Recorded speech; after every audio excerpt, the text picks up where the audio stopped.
पिछले 19 घंटे से मुंबई पुलिस हाई अलर्ट पर है। मुंबई क्राइम ब्रांच की 12 टीमें इस वक्त महाराष्ट्र से लेकर राजस्थान तक छापेमारी कर रही हैं। आज मुंबई में बॉलीवुड डायरेक्टर रोहित शेट्टी के घर पर फायरिंग हुई है।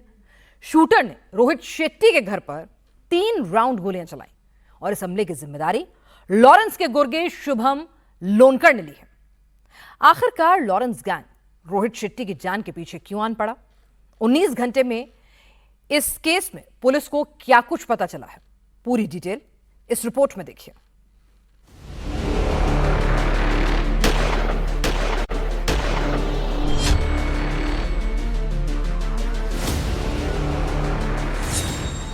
फिल्म डायरेक्टर रोहित शेट्टी के घर पर फायरिंग हुई।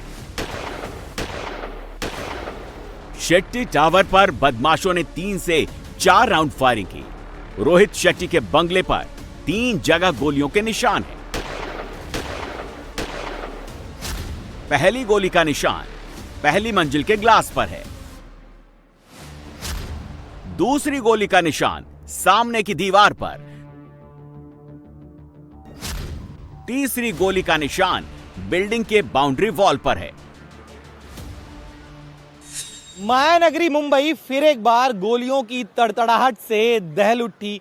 घटना मुंबई के सबसे हाई प्रोफाइल जुहू इलाके की है, जहां पर देर रात रोहित शेट्टी के घर पर अज्ञात हमलावर ने फायरिंग की। सामने आप जो इस इमारत को देख रहे हैं, ये है शेट्टी टावर और इस इमारत के इस बाहरी जो कंपाउंड वॉल है, सुरक्षा वॉल है, यहाँ पर आपको एक फायरिंग का निशान दिखाई दे रहा होगा। इसके ऊपर जब आप जाएंगे तो पहली मंजिल पर बाईं तरफ एक कांच है, कांच में भी गोलियों के निशान दिखाई दे रहे हैं। उस कांच के ठीक नीचे दाईं तरफ एक और गोली के निशान दिखाई देंगे।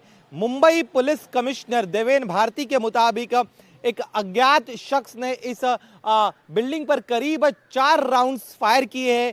देर रात को एक शख्स यहां पर पहुंचा और उसने ये ताबड़तोड़ फायरिंग की। जुहू के जिस इलाके में गैंगस्टर्स ने गोलियों की गूंज सुनाई दी, जुहू का यह इलाका बेहद हाई प्रोफाइल इलाका है। जुहू के इस इलाके में बॉलीवुड के कई सेलिब्रिटीज और हाई प्रोफाइल लोगों के बंगले हैं। जुहू के इसी इलाके में डायरेक्टर रोहित शेट्टी के बंगले शेट्टी टावर को टारगेट पर लिया गया। जिस वक्त फायरिंग हुई, दावा किया जा रहा है उस वक्त रोहित शेट्टी इसी शेट्टी टावर में मौजूद थे। रोहित शेट्टी के बंगले पर फायरिंग रात करीब 1:30 बजे हुई। शूटर अकेला था। वो बाइक पर रोहित शेट्टी के बंगले के पास पहुंचा। हमलावर ने बाइक को रोहित शेट्टी के बंगले से थोड़ी दूर पार किया, जिसके बाद शेट्टी टावर पर उसने गोलियां दागी और फरार हो गया। रोहित शेट्टी के घर के ठीक सामने यहाँ पर ये सीसीटीवी लगे हुए हैं। 2 सीसीटीवी यहाँ पर नजर आ रहे हैं। एक सीसीटीवी आप यहाँ पर देखें, एक सीसीटीवी ये है, दूसरा सीसीटीवी ये है। तो इन सीसीटीवी में जो तस्वीरें नजर आ रही है, उसके मुताबिक हमलावर जो है इस जगह पैदल आता है। पैदल आने के बाद सीधे इस बिल्डिंग की दिशा में वो फायरिंग करता है। तो ये तस्वीर सीसीटीवी फुटेज के जरिए पुलिस को मिली है और फुटेज जो है वो इन्हीं 2 सीसीटीवी में कैद हुआ है। जैसे ही मुंबई पुलिस को इस फायरिंग की जानकारी मिली, मुंबई पुलिस ने पूरे इलाके को सील कर दिया। पुलिस ने इस केस की जांच शुरू कर दी। इस केस में फिल्म डायरेक्टर रोहित शेट्टी के बयान भी पुलिस ले चुकी है। एफएसएल की टीम अब फिर एक बार रोहित शेट्टी के घर पर पहुंची है। सामने तस्वीरें देखिए, ये पहली मंजिल पर रोहित शेट्टी का जिम है और इसी जगह पर इसी दिशा में हमलावर ने फायरिंग की थी। अब सामने तस्वीरों में देखिए किस तरह से जो एफएसएल के एक्सपर्ट्स हैं वो इस समय सैंपल्स कलेक्ट कर रहे हैं जिस जगह पर गोली मारी गई थी। और आप सामने उस कांच को देखिए, वो जो साइज है, बुलेट साइज है, उस साइज की जांच अब एफएसएल के एक्सपर्ट्स कर रहे हैं। मैक्सिमम यहां से एविडेंस कलेक्ट करने का काम अब एफएसएल की टीम के द्वारा किया जा रहा है, ताकि यह पता लगाया जा सके कि आखिर किस बोर की पिस्टल से या किस हथियार से यहां पर फायरिंग की गई थी।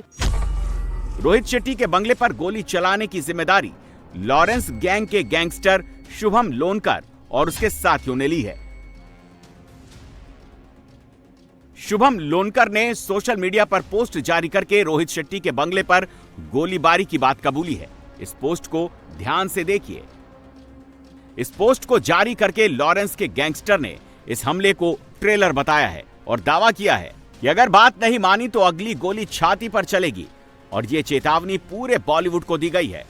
इस पोस्ट में गैंगस्टर ने यह भी लिखा है कि बाबा सिद्दीकी से भी बुरा हाल करेंगे तुम्हारा।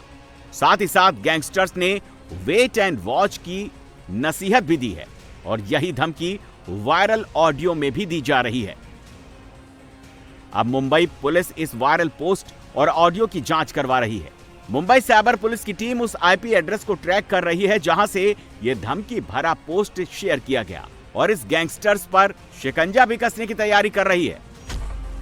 शुभम लोनकर लॉरेंस का खास गुर्गा बताया जा रहा है। शुभम लोनकर प्रवीण लोनकर का भाई है। इन दोनों भाइयों पर बाबा सिद्दीकी की हत्या की साजिश रचने का आरोप लगा है।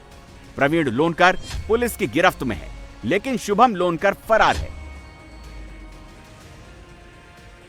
बाबा सिद्दीकी मर्डर केस में शुभम लोनकर की आखिरी लोकेशन नेपाल में मिली है, लेकिन इसके बाद भी शुभम लोनकर कहां है किसी को पता नहीं है। लॉरेंस गैंग ने पहले भी बॉलीवुड अभिनेता सलमान खान पर फायरिंग कर चुका है, और ठीक उसी तरीके से रोहित शेट्टी के घर पर फायरिंग हुई। पहले रेकी और फिर फायरिंग से मैसेजिंग। दोनों केस का मॉडल ऑपरेंडी भी एकदम सेम नजर आ रहा है, जिसके बाद मुंबई पुलिस ने शेट्टी के बंगले शेट्टी टावर के चारों तरफ बैरिकेडिंग कर दी है। शेट्टी टावर के बाहर पुलिस की तैनाती कर दी गई है। शेट्टी के घर पर हुई फायरिंग की घटना के बाद मुंबई पुलिस सुपर अलर्ट हो गई है। रोहित शेट्टी के घर की सुरक्षा बढ़ा दी गई है। मुंबई पुलिस के जवानों को ये जो सामने रोहित शेट्टी का घर है, ये बहुमंजिला इमारत, इस बहुमंजिला इमारत का नाम है शेट्टी टावर, और यहाँ पर मुंबई पुलिस के जवानों को तैनात कर दिया गया है। ये जवान तब तक तैनात रहेंगे जब तक कि थ्रेट पूरी तरह से खत्म नहीं हो जाता। यहाँ पर महिला और पुलिस दोनों ही कर्मियों को तैनात किया गया है। यहाँ पर इस घर में आने के दो रास्ते, ये मुख्य गेट जहाँ से अक्सर रोहित शेट्टी बाहर आते हैं, इसके अलावा एक और गेट है जहाँ से भी एग्जिट होता है। तो दोनों ही गेट पर पुलिस बंदोबस्त को बढ़ा दिया गया है। साथ ही में 2 पुलिस की वैन 24 घंटे यहाँ पर तैनात रहेगी। इसके अलावा इस पूरे परिसर में जहाँ पर इनका ये जो घर, इस घर के बाहर इस तरह कैसे बैरिकेडिंग कर दी गई ताकि कोई भी सस्पेक्ट, कोई भी बाहरी व्यक्ति जो है सीधे घर के पास ना आ सके।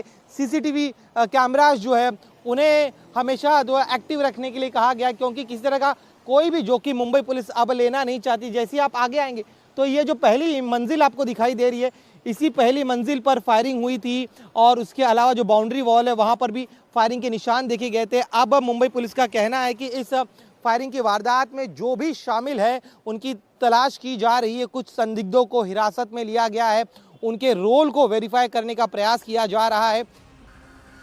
इस फायरिंग के बाद बॉलीवुड में सनसनी का माहौल है, क्योंकि कुछ दिनों पहले ही लॉरेंस गैंग के ही शूटर आरजू बिश्नोई ने सिंगर बी प्राक से 10 करोड़ के रंगदारी की डिमांड की थी। अब मुंबई पुलिस हर एंगल से इस केस की छानबीन कर रही है। इस केस की जांच के लिए क्राइम ब्रांच की 12 टीमें लगाई गई हैं। मुंबई पुलिस ने महाराष्ट्र के साथ साथ कई राज्यों में शूटर्स की तलाशी कर रही है, और इस ऑपरेशन में पुणे से 5 संदिग्धों को गिरफ्तार किया गया है। इनमें अमन आनंद, आदित्य ज्ञानेश्वर, सिद्धार्थ दीपक, समर्थ श्रीनिवास, स्वप्निल बंधु शामिल हैं। इनकी गिरफ्तारी पुणे के वारजे और करवे नगर इलाके से हुई है। दावा किया जा रहा है कि ये सभी शुभम लोनकर के टच में हैं, और पुलिस को शक है कि रोहित शेट्टी के घर पर फायरिंग इन्हीं में से किसी एक ने की है। अभी तक जो जानकारी है उसमें इस प्रकार की दीवार पर कुछ गोलियां चलाई गई। जिस स्कूटी से वो भागा उस स्कूटी मिली है, उसका मालिक पता चला है, मालिक ने किसी को बेचा है, इन्वेस्टिगेशन चल रहा है। ये ऐसे लोग पकड़े जाएंगे, वो कोई बड़े लोग नहीं है।